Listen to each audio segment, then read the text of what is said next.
Boa tarde. Me autodescrevendo, eu sou uma mulher branca, tenho cabelos longos, tenho uma faixa marrom, uma faixa amarela, uso óculos e estou de preto. Bom, eu lembro do dia até hoje. Eu trabalhava numa equipe de homens que passavam o dia inteiro falando sobre os corpos das estagiárias. Era um time que me subestimava, que roubava minhas ideias, e que, quando eu saí da empresa, disseram que eu precisava aprender inglês, sendo que eu era tradutora oficial do time. Em 2017, eu estava liderando um time, para um projeto de uma consultoria, e um homem do meu time acabou me explicando sobre a metodologia e a ferramenta que eu tinha sugerido. E o pior, ele errou. Já em 2018, foram inúmeras as vezes em que eu tive que sair da sala de reunião para os homens tomarem as decisões, ou então homens apresentando no meu lugar, porque eu tinha cara de menininha, e por isso não passava nenhuma credibilidade. 2019, 20, 21, 22, novas histórias, novos episódios, outros homens, mas sempre um homem. Em 2020, eu fui demitida, apesar da minha alta performance, por conta de fit cultural. Em 21, eu perdi uma promoção muito importante, porque a minha comunicação era dita como agressiva, sendo que meu par, que era um homem, ele recebeu essa promoção, porque ele tinha um ponto de desenvolvimento. Essas histórias são minhas, mas poderiam ser de qualquer mulher aqui presente. Basta você olhar para o lado, conversar com uma mulher. Será que uma já não passou por isso? Uma amiga, uma funcionária, uma colega? Todos nós já passamos por isso. E isso acontece porque o machismo ele possui raízes muito fundas. É uma sociedade feita por homens para homens, que está sempre privilegiando apenas uma classe social. E com isso, o machismo ele acaba se espalhando por todos os âmbitos da nossa vida. Afinal, ainda somos objetificadas, ainda somos submissas, ainda somos domesticadas nas nossas propagandas. E quando pensamos nas esferas que eram antigamente dominadas por homens, como, por exemplo, a política e o mundo dos esportes, ainda vemos mulheres sendo diariamente testadas pelo seu gênero e não pela sua capacidade técnica. E se não houvesse mesmo essa questão de machismo, livros não seriam diariamente escritos, debatidos, compartilhados entre várias pessoas. E é por isso que eu trouxe essa palestra, porque a gente precisa começar a falar abertamente sobre o tema.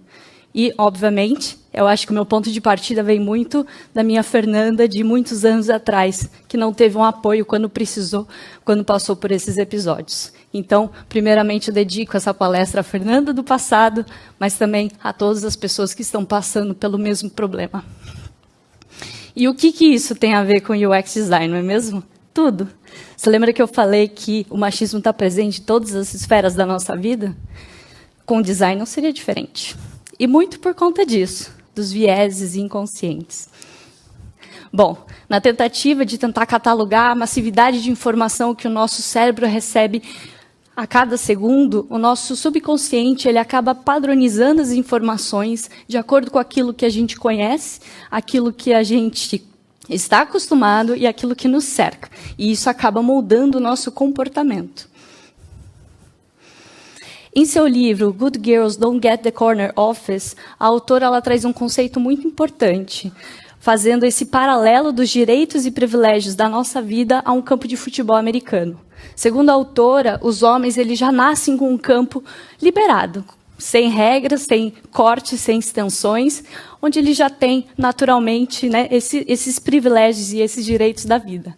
Já as mulheres, em contrapartida, elas possuem um campo bem reduzido para jogar, com limitações, seja elas da forma como se vestir, da forma como falar, da forma como trabalhar, da forma como amar.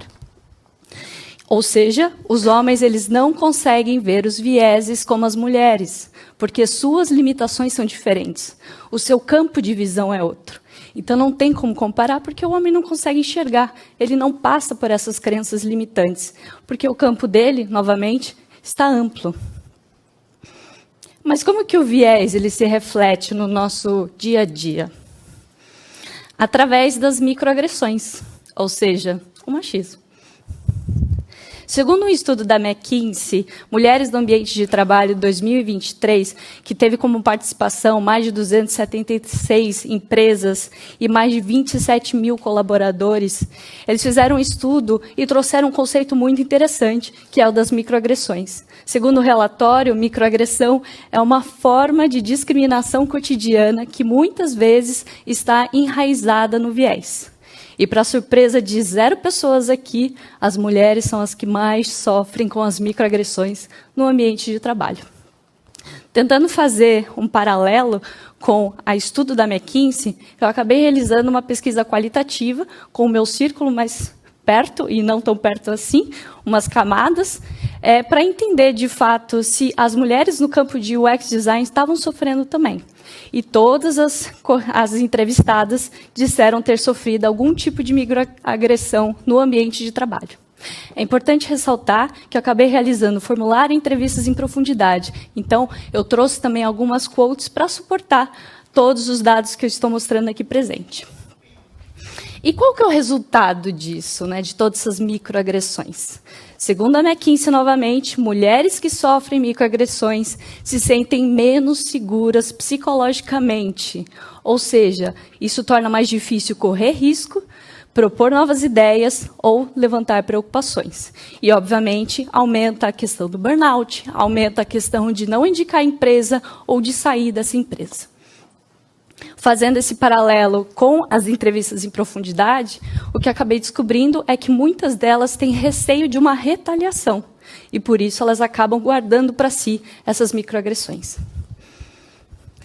Segundo o Panorama UX 2020, que entrevistou mais de 1.100 UXs brasileiros, a gente fizeram um paralelo para tentar entender qual que é o impacto do gênero na questão do salário. Né? E, para surpresa também de 0 pessoas, o que foi descoberto é que, segundo o estudo, o salário médio das mulheres é R$ 900 menor que a dos homens.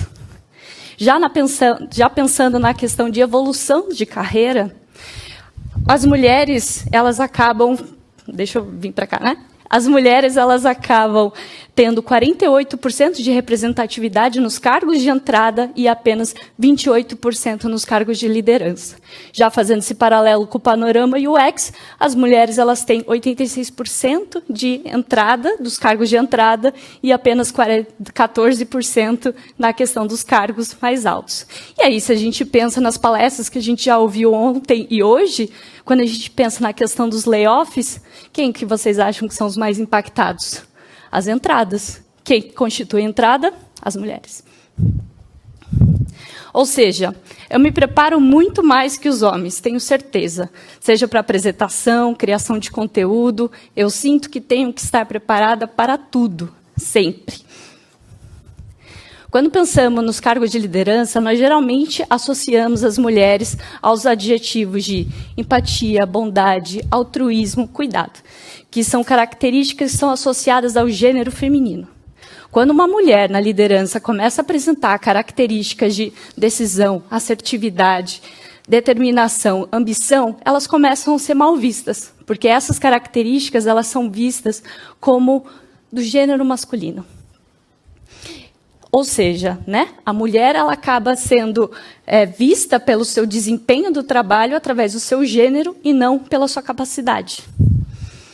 Tem um podcast que é bem famoso que se chama Bom Dia Óbvios, e no episódio 208, o Think Olga, que era a convidada, ela trouxe um relatório muito importante, onde ela traz essas reflexões sobre as mulheres. Então, segundo a Think Olga, eles falaram que as mulheres, é esperado dos homens, né, na liderança, que eles liderem, sejam assertivos, mas que as mulheres elas maternem os seus funcionários.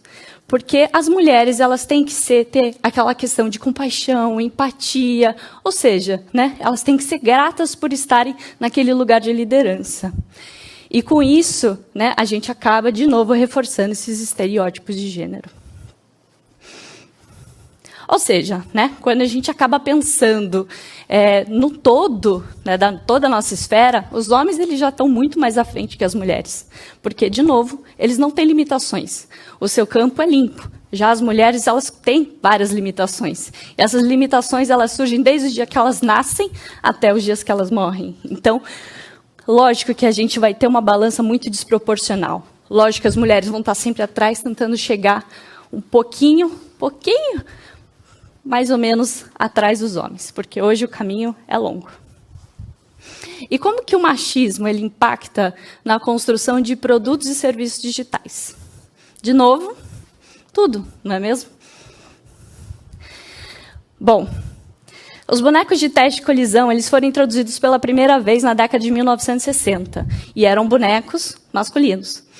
Apenas em 2011 é que os Estados Unidos começaram a introduzir os bonecos de teste femininos. Ou seja, a gente tem 50 anos aí de construção de automóveis com práticas perigosas para as mulheres, porque não eram levados em consideração. Isso porque ainda hoje a gente não tem dados sobre as mulheres grávidas. Existem estudos que mostram que, obviamente, a mão do homem ele é maior que a mão da mulher. Mas ainda assim continuamos projetando aparelhos celulares pensando na medida média dos homens, né? Ou seja, a gente acaba utilizando essa medida para tudo e por isso que a gente vê telas cada vez maiores. Bom, eu tenho aqui meu celular, eu sempre tenho que ficar segurando porque, obviamente, eu não consigo tirar uma foto, não consigo editar, não consigo fazer nada. Então, sempre tem que ter esses aparelhinhos. E, por último, a gente precisa falar sobre as assistentes virtuais. Esse GIF já está totalmente errado, eu nem vou fazer o jogo de 7 erros, porque eu não preciso. Mas a Lu, ela não está sozinha, né? A gente tem a Alexa, a gente tem a Siri, a gente tem a Bia, a gente tem a Dai, a Nath, e todas elas trazem problemas que são enormes. De acordo com um estudo da Unesco de 2019, eles mostram que essa constituição de assistentes virtuais que nascem com vozes femininas e com nomes femininos, elas acabam reforçando esses estereótipos de gêneros que a gente tem. É lógico que algumas empresas elas fizeram algumas adaptações depois do relatório, mas muitas continuam assim. E esses erros, né, esses problemas, eles nascem desde o dia em que elas são apresentadas até o dia das respostas que elas acabam tendo quando um comentário ele é feito de forma machista ou sexista na internet. Porque, querendo ou não, esse é o resultado quando esses estereótipos eles são reforçados. E calma que piora.